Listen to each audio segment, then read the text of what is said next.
অনেক মহিলারা বলে সকালে ঘর ঝাড়ু দেওয়া ছাড়া ও রাত্রে ঘর থেকে কাউকে কিছু দেওয়া যাবে না। ও সকালে ঘর ঝাড়ু দেওয়া ছাড়া কাউকে দেওয়া যাবে না, রাতে ঘর থেকে কিছু দেওয়া যাবে না। কিছু হাদিস আছে, হাদিসটা হলো হাদিসুন নেসা। হাদিসুন নেসা বুঝেন? এগুলো আমাদের মা চাষিদের মধ্যে প্রচলিত আছে, কোরআন হাদিসে এগুলোর কোনো অস্তিত্ব।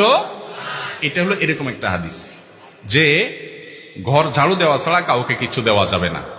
এগুলোর পিছনে বিভিন্ন ভিন্ন ধর্মী মানুষদের বিশ্বাস আছে, কাজ করে। এরকম আরো অনেক কিছু আছে, কিছু জাল হাদিস আমি চিন্তা করছি এগুলো নিয়ে, এগুলো কেন বানাইছে, কারা বানাইছে। সৎ উদ্দেশ্যে কিছু জাল হাদিস বানাইছে, সৎ উদ্দেশ্যে জাল হাদিস বানাইলেও সেটা অসৎ কাজ, হারাম কাজ। যেমন রাতে নখ কাটলে কি হয়, রাতে নখ কাটলে ওই যে নক্ষুনি হয়, বাচ্চা বলছে, দেখছেন? এটা হয়, সেটা হয়, দেখছেন? মুখস্থ এদের। আচ্ছা, রাতের নখ কাটলে কোরআন হাদিসে কোথাও নিষেধ নাই, আপনি রাতে কাটেন, দিনে কাটেন। এটা আমার মনে হয় কোন সময় মুরব্বীরা চিন্তা করছে, পোলাপান রাতে নখ কাটতে গেলে অন্ধকারের মধ্যে, তখন হারিকানে মেমবাতিতে আপনার চেরাগের আলোতে, কি আর আলো থাকে, কাটতে গেলে হাত কাটতে পারে, এজন্য হয়তো পোলাপানের একটা হাদিস বানাই দিছে আর যে রাতে নখ কাটলে এটা হয়, যাতে দিনে কাটে। বাবা, এটা তখন হয়তো ঠিক ছিল, আলো ছিল না, ফকফকা আলো, দিনের চাইতে বেশি আলো, কারোর যদি সুবিধা হয় সে কাটবে, কোনো অসুবিধা নাই। একইভাবে দেখবেন যে আপনার অনেকে বলে, হুজুর শুনছি বই খোলা রাখলে, পড়ার বই খোলা রাখলে শয়তান পড়ে ফেলায়। তা আমি বলি, শয়তান পড়ে ফেললে ভালো তো, এটা মানুষ হয়ে গেলে তো ভালো, যদিও শয়তান পড়ে শয়তানই করবে। যাই হোক, এটাও একটা ভিত্তিহীন কথা, ফালতু কথা, মিথ্যা কথা, এর কোনো ভিত্তি নেই।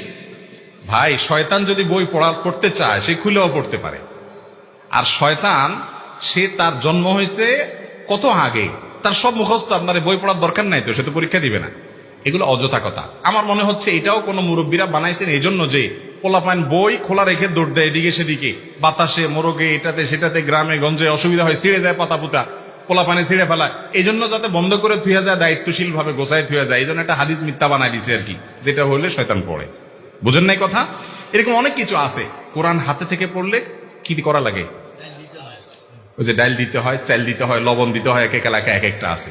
এটাও জাল হাদিস। কোন মুরব্বীরা হয়তো বানাইছেন এই চিন্তায় যে কোরআন বেটা ধরবা, তুমি সিরিয়াসনেসের সাথে ধরবা, কেরম করে ধরছো, কেমন ধরছো, তোমার হাত থেকে পড়ে গেছে, ওরে মানুষ করার জন্য একটা হাদিস বানায় নিছে জাল, যে পড়লে যাতে চাইল ডাইল লবণ দেওয়া লাগে। বাবা, তখন চাইল ডাইল লবণের অনেক দাম ছিল, কষ্ট করে জোগাড় করতে হইতো। আরে 2 কেজি 1.5 কেজি চাইল এখন কোনো ব্যাপার, পোলাপানের 5 MB টাকা, এইটা করা লাগবে বললে পোলাপান ভয় পাবে। এগুলো তখন কোন সৎ উদ্দেশ্যে মানুষ বানাইছে। এরকম অনেক ফালতু কথা আছে, শুনে রাখেন। এই কথাগুলো মনে হচ্ছে খুব সহজ কথা, সহজ কথা না, এগুলো অনেক বড় কথা।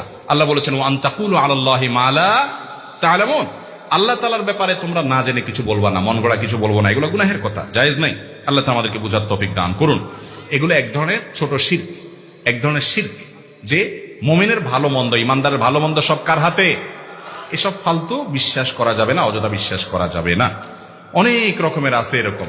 সকালবেলায় আপনার ঝাড়ু দেখলে এটা হয়, কাক দেখলে ওইটা হয়, কাকের ডাক শুনলে এটা হয়, বাম চোখ লাফাইলে এটা হয়। আমার মনে হয় লিস্ট করলে কয়েকশো হবে এরকম জাল হাদিস আছে এবং ভিত্তিহীন কথা আছে।